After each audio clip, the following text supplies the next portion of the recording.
Hello, everybody. Thank you for being here. This is a very important discussion.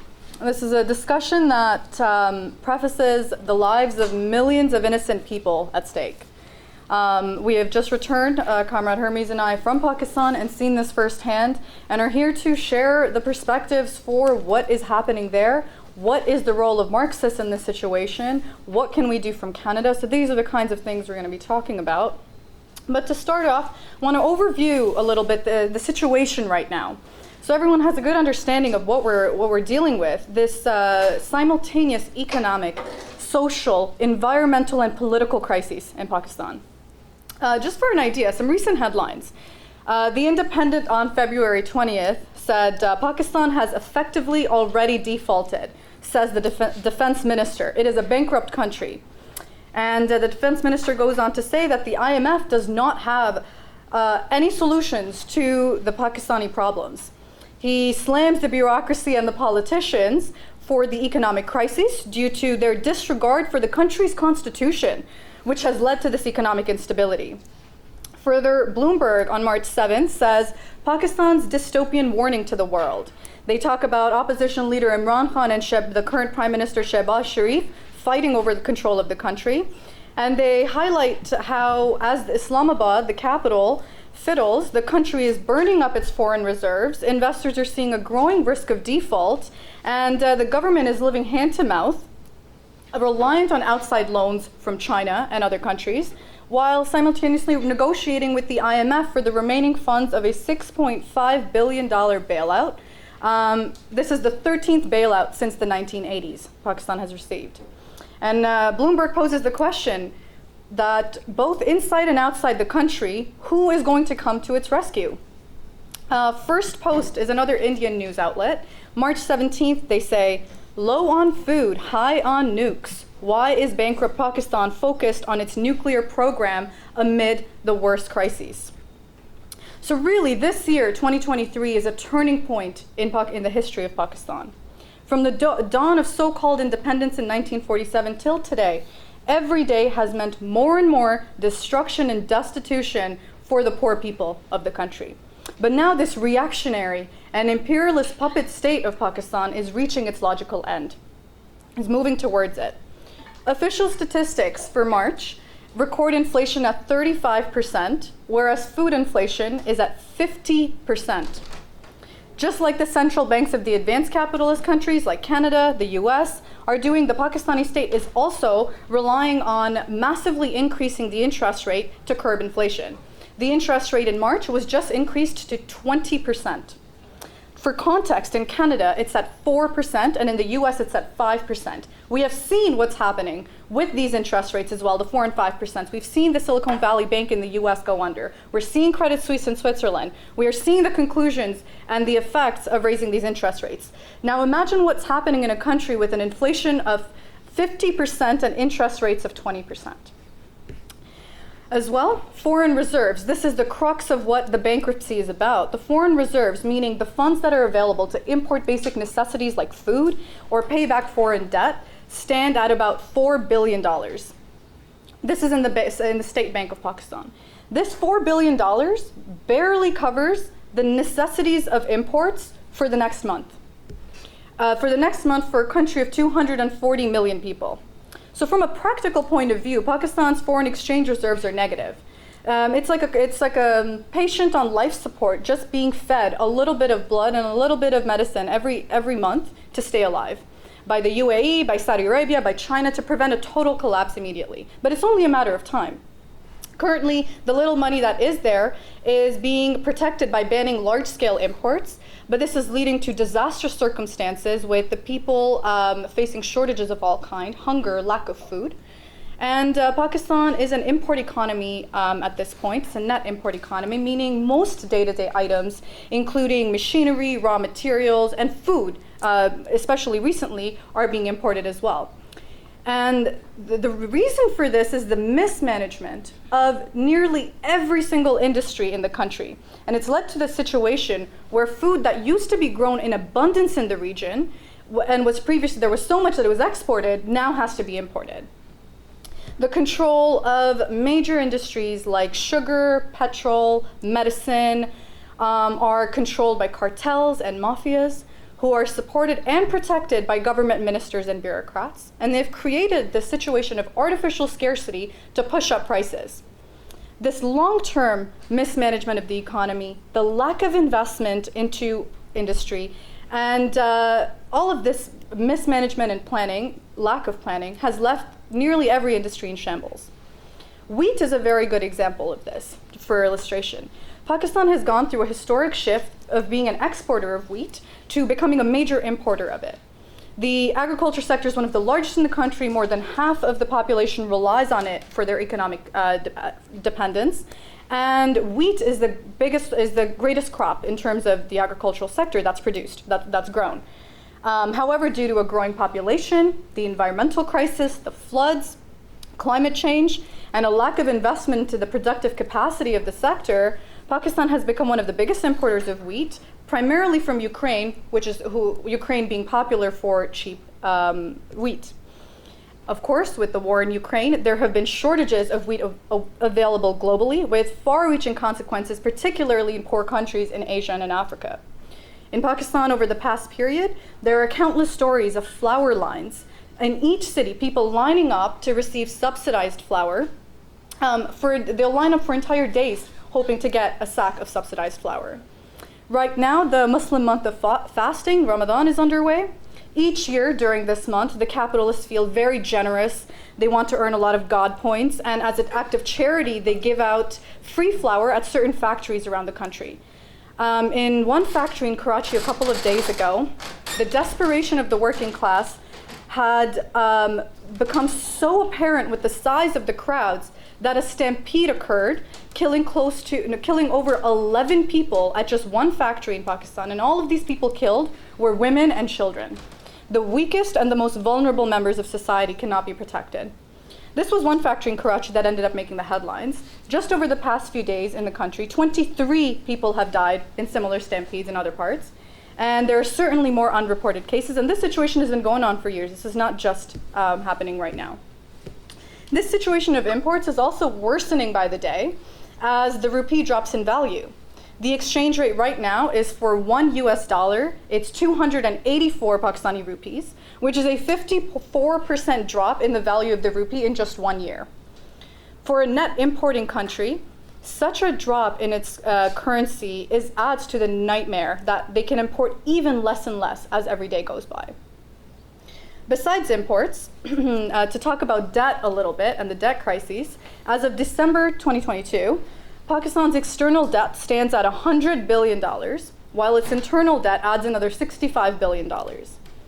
This means a debt to GDP ratio of 90%. Ironically, this is one statistic where Pakistan fares better than Canada, as Canada's debt to GDP ratio is 125%. Just this year's foreign debt repayments amount to almost $25 billion. With rising interest rates around the world, this debt is becoming even more expensive to pay back. If we add it all up, just for the economy to survive this 1 year, considering only food and foreign debt repayment, would require a minimum of $70 billion in foreign reserves. 70 billion, remember that number for a sec. Because in that context, when that is needed to survive 1 year, the Pakistani ruling class for the past 3 months has been bending over backwards and begging the IMF to release another 1 billion. This 1 billion is actually a part of the $6.5 billion bailout deal that the IMF agreed to back in 2019, but they just haven't paid it out in full yet because the conditions that they wanted the ruling class to impose in Pakistan, the conditions that they have imposed in Pakistan apparently haven't been as harsh as necessary to get the economy in tip-top shape just yet. So after the most recent negotiations, the public was finally given some good news that after much bootlicking on part of the Pakistani capitalists and their economists, the imperial masters of the IMF were now ready to throw them another bone.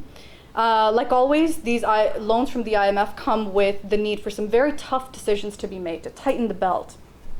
A new package comes along with a whole series of further attacks on the workers and the poor masses of the country.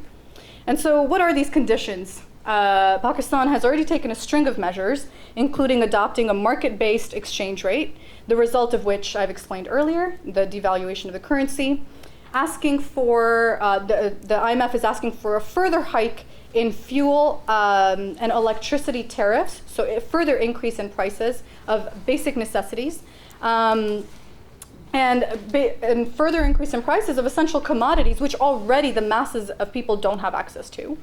Higher taxation to generate revenue to pay back outstanding debt, and the withdrawal of subsidies to the few sectors left that still have any, that still receive any. For example, farmers receive a small subsidy for electricity, and that's being taken away as well. In fact, the present situation of Pakistan, the economic crisis, is a result of the IMF policies. Pakistan has taken 23 packages from the IMF. This makes it putting them the first in the world in terms of number of packages received. Since 1988, Pakistan has been continually running on IMF loans. During this entire time, the budget has been under constant supervision by the IMF. The tax rates for electricity, for water, for gas are all decided by the IMF. The tax rates in general are all decided by the IMF. The devaluation of the currency is decided by the IMF. Which sectors will be privatized and under what terms are dictated by the IMF. They have forced the privatization of profitable state institutions like the telecommunications company PTCL, many steel mills and power plants, banks, and hundreds of industries and institutions. In addition, large enterprises such as railways, WAPTA, which is the Water and Power Development Authority, postal services, these were all partially privatized as well, leading to mass layoffs and cuts. Massive cuts have also been forced on healthcare, education, so that the never-ending debt payments being made to these imperialists, and both imperialist and internal parasites, can never end. So this news of the most recent bailout, the 1 billion, sent a wave of joy in the ruling class, which was expressed in the form of a temporary boom in the stock markets. The IMF plans were only impatiently awaited by the capitalists, the army generals, the bankers, and the judges, because these plans will only save them. They will only save them from bankruptcy, and they're the only ones that will benefit by any means from them. So on this one question, the defense minister is right. Pakistan is a bankrupt country, and the IMF does not have the solution to Pakistan's problems. The Pakistani people have been destroyed by the IMF, the profit-seeking of all parties involved, and it makes it very clear that the IMF is not the solution to any of our problems. It is, in fact, along with the capitalist system, the very root of our problems. So what we're seeing in Pakistan, like I mentioned earlier, is a total collapse. The consequences of this economic crisis, the simultaneous political, environmental, and social crises of an unprecedented level. And this is worth expanding on. I'm sure folks remember the floods last year. 7.9 million people were displaced, while more than 1,700 deaths were reported. Hundreds of thousands of acres of land were affected, and much of this is still not cultivable, has not been touched. Small and medium farmers were the worst affected. More than 1 million cattle were killed, and equipment and machinery worth billions of rupees was lost. All of this destruction, the ravaging by these floods, has barely been touched by the government. A lot of money came into the country from all over the place, through NGOs, through charity, and this was pocketed by government officials, local government officials, and the mafia criminals. Similar floods are predicted for this year, and they will cause similar damage. And it's important to note that these floods are not an entirely natural phenomenon. They are related to the ecological disaster and global warming, which is a capitalist phenomenon that came about with the introduction of large-scale industry 2.5 centuries ago. The snow melting in the Himalayan mountain range in the north of Pakistan is making its way down and overflowing the rivers and destroying everything in its way. Still, the government is not taking any action to deal with this, to protect the agricultural infrastructure. Rather, over the past 2 decades, full well knowing the environmental risks, the government has taken bribes from developers to allow the illegal construction of residential and commercial complexes in areas that are at most risk for flooding. The construction has meant the destruction of the few mechanisms that were in place to prevent the flooding in these regions. So it's important to remember that these are not an entirely natural phenomena. There has been an active mismanagement and sabotage by the capitalist class and their state to ensure the maximum possible destruction to the lives of the working and poor people. So it's important, as well, in terms of other effects of climate change, there are extreme heat waves predicted for this summer. The pollution that is rampant in the country is due to the most damaging forms of production that happens across the country, across industries. Whether these are Chinese coal mines or Canadian gold mines or American factories, the cheapest and dirtiest production is happening in Pakistan from coast to coast, like much of the third world, in fact. International recommendations for air quality, the air quality index, stand at between 50 and 100 units recommended for general healthy living. In Lahore, it has reached a high of 700 in 2021. I already mentioned the flower lines. These have been going on for quite a while, particularly elderly folks are dying in these stampedes here. Unemployment is rampant. Official statistics don't record it whatsoever accurately. The official statistic for unemployment is 7% and 12% among youth. I mentioned this statistic to a comrade and asked if it's reliable. He laughed. He said that around 500,000 students graduating from universities every year have very little prospects. And this is even worse for the uneducated workers who are faced with factory closures on a daily basis. My uncle works at the Pakistan Bureau of Statistics, the official statistical bureau, and even he admitted that they cannot stand by the reliability of their statistics, even the population figures. The distrust and anger of the people towards the government and the disorganized and chaotic manner in which the surveys are implemented have made people so upset that when enumerators go into various districts to collect, to survey the population, they get beaten up and sent back. So even the population figures cannot be relied on, let alone the unemployment rate and any more complex statistics coming from the country. The reality is permanent employment, for the most part, doesn't even exist anymore in the country. Working hours continue to increase while working conditions continue to deteriorate and are such that are almost unimaginable for us in Canada. Vacation is a far-fetched dream, and many people are working 2 to 3 jobs just to survive. The best case result of this situation for the people of Pakistan has been for the 800,000 people that left legally Pakistan in 2022. 800,000 due to a lack of prospects. There's no options. Just in the first months of 2023 of this year, 127,000 more people have left legally, and the number of people leaving illegally are higher than this. And they're facing the same fate that the North African migrants are facing in the Mediterranean. They're drowning. And those that survive the treacherous journey and make it to any of these advanced capitalist countries to the West, they join the forces of a hyper-exploited underclass in the European and North American countries. There is no escape from the horrors of the system. The more tragic results for those that cannot leave are parents out of desperation killing their children first and then committing suicide themselves because they cannot feed their families. The suicide epidemic is a huge issue and one that is entirely unmeasured and underreported in the media. Many vulnerable populations are being pulled into human trafficking and other crimes.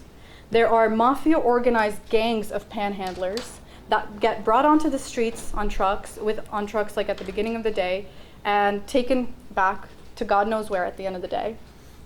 The image of young children carrying babies begging for money is only far too common.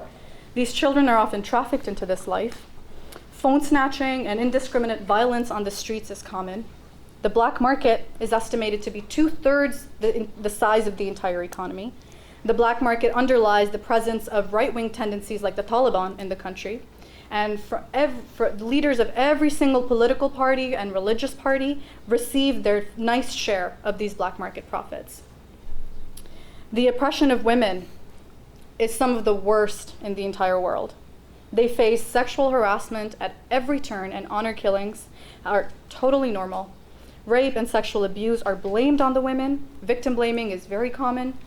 Just today, one disgusting politician from the People's Party, Nabil Gabol, said in an interview, "When rape is imminent, just enjoy it." In fact, most of the sins of society are blamed on the women. They're the first target of all sorts of oppression. In factories, particularly textile factories working class women are recorded and watched at their workstations.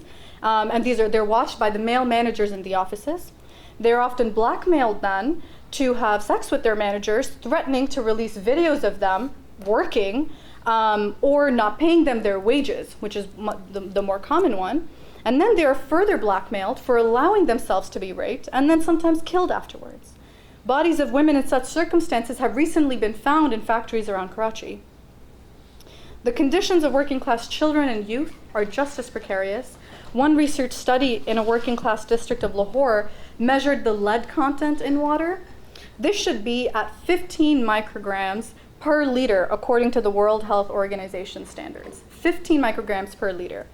In the working class district in Lahore where the study was done, it was 1,500 micrograms per liter from the kitchens of these working class homes.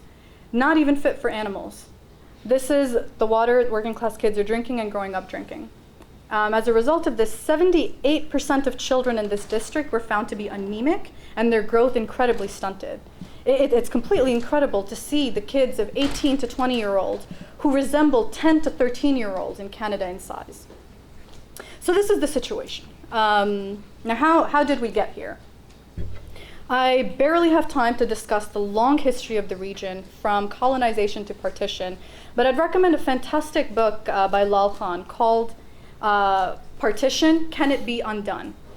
Lal Khan gives a compelling account of historic events, the betrayals by the leaders, and provides a Marxist analysis of the national liberation movement in the Indian subcontinent and what happened after that. The partition of India and the creation of Pakistan in 1947, with a death toll of between 1 and 2 million people, innocent people, was an expression that the local bourgeoisie couldn't and did not want to lead a revolution against the colonizers. They were complicit in it. The only in the region was it the workers that could have led a consistent fight against imperialism, and they were leading it, and for democratic rights, but that they wouldn't stop there. They would move towards a socialist revolution for their own emancipation. And this was explicit, and this was happening in the mass movements of the 1920s, the 30s, and the 40s that took on a socialist character. Some of these famously are on Bhagat Singh, people might have heard of. This makes the 180-degree turn in the policy of the Communist Party of India of allying with the national bourgeois and supporting the British during World War II, then makes this whole policy all the more scandalous when you know that these socialist movements were also ongoing at the same time. This was a deliberate attempt to stop the working class stop the working class moving towards a socialist direction, and instead adopt the policy of 2 stages. To first develop capitalism in the Indian subcontinent, then we'll get to socialism. We can clearly see the results of this pursuit with the devastation of working people on both sides of this artificial border. The religious antagonism that existed among the extremists was not the norm before partition, but this was promoted and funded by the British, just like they did in Afghanistan, just like they did in Palestine and Israel. And the power of the military in Pakistan is a very important question. Their power is the confirmation of the inability of the weak bourgeoisie in the late developing capitalist countries to independently build capitalism, to instill democracy or any sort of a unified nation. In order to prop up this young and emerging bourgeoisie of Pakistan, the military had to take full reins of society since the beginning. As Marxists, we understand as well that the fundamental essence and function of the state in the final analysis is armed bodies of men and women protecting the interests of one class over the interests of another class. And this is, under capitalism, the interests of the capitalist class over the interests of the working class. And despite their democratic rhetoric, the Muslim bourgeoisie, led by the Muslim League, was very much aware that the institution protecting their exploitative system against revolutionary uprisings was the armed forces, it was the military. And these are the origins of how the army came to play such a dominant role, an important role in Pakistani society. And they have now evolved to become the ruling class of the country, which dictates each and every single policy decision and imperialist alliance that's formed in the country. From the get-go, imperialist involvement in the whole process is undeniable. Some examples of this is, one example, when the first Planning Commission of Pakistan was set up in 1948, 1 year after its inception, there were 15 members present at this Economic Planning Commission. 11 of the 15 were from US and other imperialist nations. Within the next few years, Pakistan joined the World Bank, signed the Mutual Defense Agreement with the United States. So basically, this post-partition era was characterized by parting ways with British imperialism and building closer relationships with the American kind. So the Pakistani state has, like I've explained, always been dependent on both the military and imperialism from the beginning. And due to the entirely parasitic nature of the capitalist ruling class, no real economy was developed, let alone any capacity for large-scale industrialization. In the 60s, there was a little bit of industrialization seen during the Ayyub dictatorship, but the fruits of this industrialization were not allowed to reach the workers. It was immensely concentrated at the top. One statistic for this is towards the end of this dictatorship, the dictator himself, Ayyub Khan, and his family, they were part of one of 22 families that controlled approximately 70% of the country's total industrial capital, 70% of insurance, and 80% of banking in the country. Then there was a social uprising, which unfortunately I don't have time to get into, with the People's Party and Bhutto in 1968. And this led the newly emerging working class to come into their own. And this took away the will of the ruling class to even further industrialize and develop the working class. So, and even there were some big industrial projects funded by and sponsored by the Soviet Union, like the Pakistani steel and machine tool factory, and these have also been destroyed and ruined because of mismanagement. There's also a large services sector that has developed, comprising of real estate, telecommunications, and banking sectors over the past 3 decades, but these have not had the capacity to generate large-scale employment or improve the living conditions of any of the people. So this discussion about the army and the ruling class in Pakistan, it brings us directly to what's happening today with Imran Khan. You have to understand, Pakistan was used as an imperialist puppet state to enforce America's foreign policy in the region. The army and intelligence services were fully funded, developed, and trained by primarily American imperialists, but also Saudi and other imperialist forces in the region. Today, Pakistan has, after all of those statistics I've told you about the devastation of the country, here's some good ones. They have the 7th most powerful army in the world. It's one of the biggest nuclear powers in the world, and it has one of the most powerful intelligence agencies in the world. Now, with the Taliban decisively winning in Afghanistan against the Americans, the growing influence of other nations in the region, and the weakening of American imperialism itself, the Pakistani state, and the military particularly, is facing an existential crisis. The splits in the army and the ruling class, which are most clearly unfolding around Imran Khan, are a symptom not only of the economic and social crisis, but quite literally an existential one, because as their funding from the American imperialists, from their masters, is drying up, and they have no longer a necessary role to play in the region.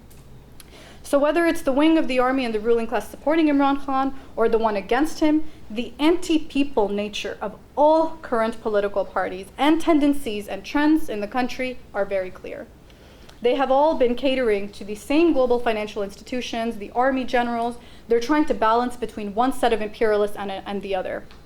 And Imran Khan, let me be clear, is not a solution to the issues of Pakistan.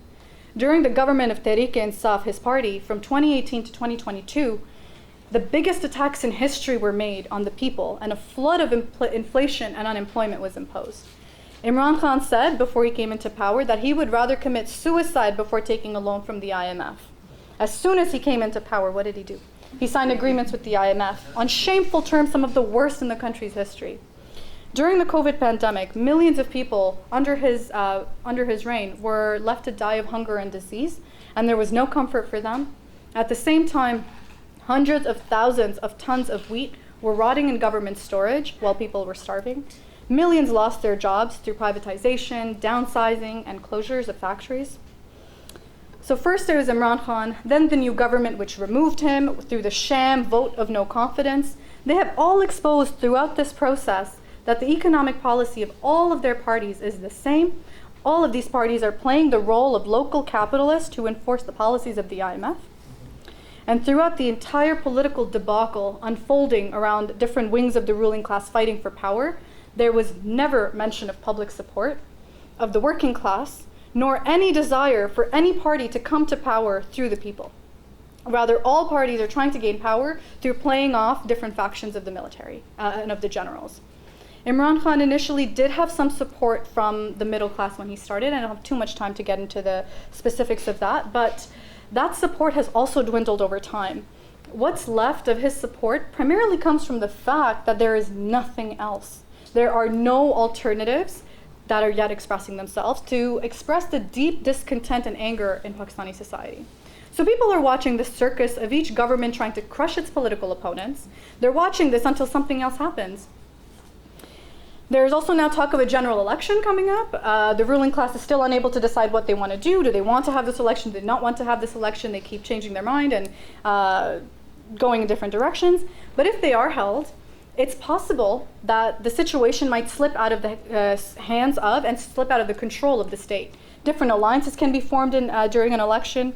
And I think what scares them the most is in an election, you are directly involving millions of people into a political process, which is a threat to the establishment themselves, especially at a time when there is such mass anger and a storm of crisis and anger brewing in society. A larger movement could fully emerge from such a situation. But things cannot go on as they were either. And an election might be used to help people blow off some steam and accept the next stage of cuts and austerity that are inevitable. Regardless, all of the political parties dare not discuss inflation, unemployment, or any of the real issues that are imposed on the working people as a result of this worst economic and social crisis the country has ever seen. And they can't talk about it because that would mean they're taking on a fight they cannot and don't want to carry through. The entire state system has become hollow and it's being exposed to everyone. The politics of this country are a club for the rich. There is absolutely no room for the workers in these politics. No one is representing the interests of the workers and the toiling masses of the country, and none of their representatives are even allowed to enter this game of politics. So that brings us to say that to change all of this, we need not elections, we need a revolution in Pakistan. And this is something the liberals and the intellectuals in Pakistan are not really discussing. They are talking about switching alliances, moving from the American sphere of influence to perhaps the Russian or the Chinese sphere of influence. Maybe that's the solution. In reality, under the current circumstances, no significant reform is possible. No imperialist alliances, whether with the US or China or Russia, or to continue taking loans from the IMF, will fundamentally solve anything. Let's look at China, for example. China has been heavily involved in Pakistan through its CPEC program, the China-Pakistan Economic Corridor program, but it's no longer too keen on advancing economic relations with the country on the verge of bankruptcy. From a capitalist perspective, that makes sense. As well, China is improving it's facing its own crisis, and they're trying to improve debt repayment from the loans they've already given out. For instance, China has about $30 billion in trade with Pakistan, whereas they have $136 billion with India, an economic relation they would much rather pursue in this next period through BRICS and other capitalist alliances. And so the most recent appeals for further loans by the Pakistani state asking the Chinese state have been denied. CPEC projects are mostly on hold, and what China initially promised for CPEC, only 20% of it has actually been released. And the revival of these projects doesn't seem likely either, given the looming global economic crisis, which will also hit China. We talked about the debt to GDP ratio of Canada, 120%, and Pakistan, 90%. In China, it's got one of the highest debt levels in the world. China's debt to GDP ratio is 250%. The housing sector is a huge source of instability. When the global crisis worsens, China will only further exacerbate this crisis. It will not be a source of stability. Russia is facing its own set of challenges. Don't even have too much time to get into that. The same global capitalist crises. And many of the other so-called friendly countries in the Middle East are hesitant to come to Pakistan's aid as well. So the mainstream narrative given to everyone, from students to elderly workers, is that everything will be fine if good actors are in the government. Good people are in charge of the state. This is what they're saying in Pakistan, too. Everyone's yelling about corruption. This begs the question, when the entire world is entering a deep crisis, such a deep and prolonged crisis, every single country Are there really that many bad actors and corrupt politicians? Is there this much corruption that the entire system is in crisis? Or is it actually the system itself that we must begin to question? As socialists, we understand that the capitalist ruling class cannot reduce unemployment, inflation, or poverty in Pakistan or anywhere else in the world on a permanent basis. Their band-aid solutions will only pave the way for deeper crises like the 2008 crisis paved for the current one. This is the organic crisis of capitalism that exists globally today, which limits the further progress of humanity and threatens the very existence of humanity at this stage. Society can only be further developed through a planned economy oriented to meet the needs of the people, rather than a market economy in blind pursuit of profits. In Pakistan, and like many other countries who were late in their development of capitalism, and particularly in the case of most colonial countries, where capitalism never organically developed but was brought from without and imposed on entirely different social and economic relations, in these circumstances, Trotsky's theory of the permanent revolution fits like a glove, particularly the theory applied to a backward country, meaning a country late in their development of capitalism. He says the revolution would have to be permanent in two regards. It would start with the national and democratic tasks, but these could only be achieved fully if the leaders of the revolution took the first steps towards socialism. The bourgeois democratic revolution could only be successful if it flowed into the socialist, and the socialist revolution, while beginning on a national scale, is completed on the world arena. The construction of an independent socialist society in any single country in the world is impossible.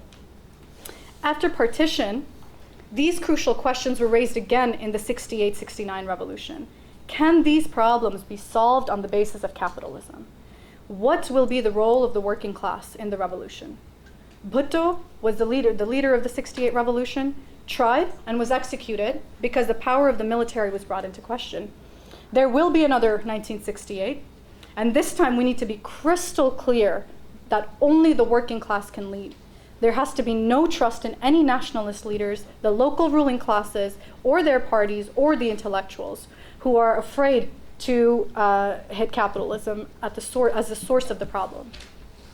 None of these current political parties, none of the academics or the intellectuals have the perspective or want to talk about the working class, the crucial role of the working class, and the one that they must play in the transformation of society. Not just the working masses of Pakistan, but the working masses of the world. It is solely the Marxists that continue to maintain this perspective, that go to the workers, that build among and rally to unite the international working class as the only force that can challenge global capitalism. A country like Pakistan, think about it, with fertile land, mountains full of minerals, seas, rivers, deserts, rich resources. If millions of people in this country are dying of hunger, it is the fault of the rulers and the imperialist masters of this country. The country still to this day generates more than $350 billion worth of wealth every single year. But a large part of this is looted by international financial institutions, while the rest is devoured by rulers within the country. This is the basis for all of this is the capitalist system, and without uprooting it entirely, the humiliating life facing the people of Pakistan cannot be ended. Only a planned economy after a socialist revolution can provide bread, cloth, housing to all, as well as free medical care, education, and end class society. So with this perspective, where is the situation currently heading? The present situation in Pakistan is evolving very fast. It is in a pre-revolutionary situation, and any one event can lead to a revolutionary situation unfolding. We've seen similar situations in Iran and in Sri Lanka last year, and there are clear possibilities of the same direction taking place in Pakistan in the coming period. And just to be clear, perspectives are not meant to be exact predictions, date, time, crystal ball. They're rather to develop an understanding of the direction a situation is heading in. In Pakistan, the contradictions in society are headed towards bursting and exploding. In the coming period, the ruling class will attack the workers even more than before and push them to death. There's a possibility of a nationwide movement, and a long series of strikes are very likely. In fact, over the past few years, record strikes have occurred in the public sector. They have already begun. There was a strike of 25,000 public sector workers in Islamabad in 2020. As we speak, there are small and big movements happening all over the country, and people are taking to the streets against their oppression. Above all, it's important that to understand these demands, will evolve from salary increases and other economic demands to take a political character, placing the working class into the political arena to express itself against the politics of the ruling class. And this process can never happen in a straight line, and different strata of the working class can be a part of this movement in different ways. Some people will come in very quickly, some people will take longer. Temporary ups and downs are inevitable. The struggle can only advance actually through a series of successes and setbacks. But the most urgent task for revolutionaries in this situation is to take revolutionary ideas to the workers and patiently explain the limitations of the capitalist system and the ruling class. Their role in the present crises, to explain to them patiently and discuss with them an alternative road outside of the crises. We must equip the advanced layers of the working class with revolutionary ideas, and that is the most important task of the present era. Any limitation in our discussions with workers purely on economic demands under these kinds of circumstances will be criminal. As Marxists and socialists, it is our task to advance the struggle, to push consciousness one demand at a time, push it forward. Additionally, a clear political program is needed, which will allow this movement to connect with and unite the struggles of the working class across the country and across the world. It is the duty of working class and revolutionary leadership to provide this program. And at this time, the movement needs to be pushed forward by criticizing ruthlessly and exposing all of the existing current political parties, not by choosing the lesser evil, not by choosing the better of the worse, but we need to highlight that these are not our politics. We need to highlight the politics of the working class. The conditions in Pakistan are a ticking time bomb, waiting for a single spark, which can come from anywhere. Such a movement, like we said, can come through the strikes and economic demands. They can come from the women who have always been at the forefront of revolutions and struggles fighting for their emancipation, like that just happened in Iran and in Afghanistan, or by the youth who are the most affected by the current conditions and see absolutely no future for themselves. Revolution is the only way for survival of the working class, and they will follow it when all other ways are closed. They will try everything else first. During a revolution, fundamentally, it is property relations that have to change, which requires the advance and decisive action of the working class. Many countries have seen all of this happen in recent times, and there have also been moves by the working class in many parts of the world to take collective ownership of industries, banks, key sectors of the economy. As Ted Grant put it, not a wheel turns, not a phone rings, not a light bulb shines without the kind permission of the working class. Once this enormous power is mobilized, no force on earth can stop it. Like in Iran, Sri Lanka, and many movements of the past, what has consistently been missing everywhere is bold revolutionary leadership, armed with revolutionary ideas, and giving a systematic expression to this whole process, announcing the end of the old system and the state in order to bring a new stage of society. This is the role played by the Revolutionary Party. This is the role played by the Bolshevik Party under the leadership of Lenin and Trotsky in the Russian Revolution of 1917. Lenin called for the transfer of all power to the Workers' Councils, the Soviets, and finally implemented this plan in October 1917. After that, they started a planned economy, ending the market economy and establishing a worker state. We have so much to learn from this, and they were able to end the state and social economic system of Tsarist Russia. Even today, the same revolution needs to be repeated on a much larger scale. The conditions faced by the workers of India, of Sri Lanka, of Bangladesh are not far off from the conditions of the workers in Pakistan. The same global crisis is destroying lives there, and the same contradictions will sooner or later give rise to revolutionary movements there. Pakistan's socialist revolution in this context can spread rapidly through South Asia and establish the Socialist Federation in South Asia, abolishing these artificial borders that have been put in place. And this can be the first step to the socialist revolution in the entire world, abolishing capitalism, all kinds of oppression, brutality, and exploitation from this planet. Our comrades in Pakistan these bold and fearless fighters against the injustice faced daily by the workers, are building this revolutionary party and leadership to be ready for when there are mass movements and they come along. Faced with immense difficulties, as you can imagine, in which they organize, constant harassment, arrests, torture by the state and the police, they continue to build. And they won't do this alone, and they don't do this alone. They build with the understanding of an international behind them. They know we are fighting for the same thing in over 40 different countries, including Canada.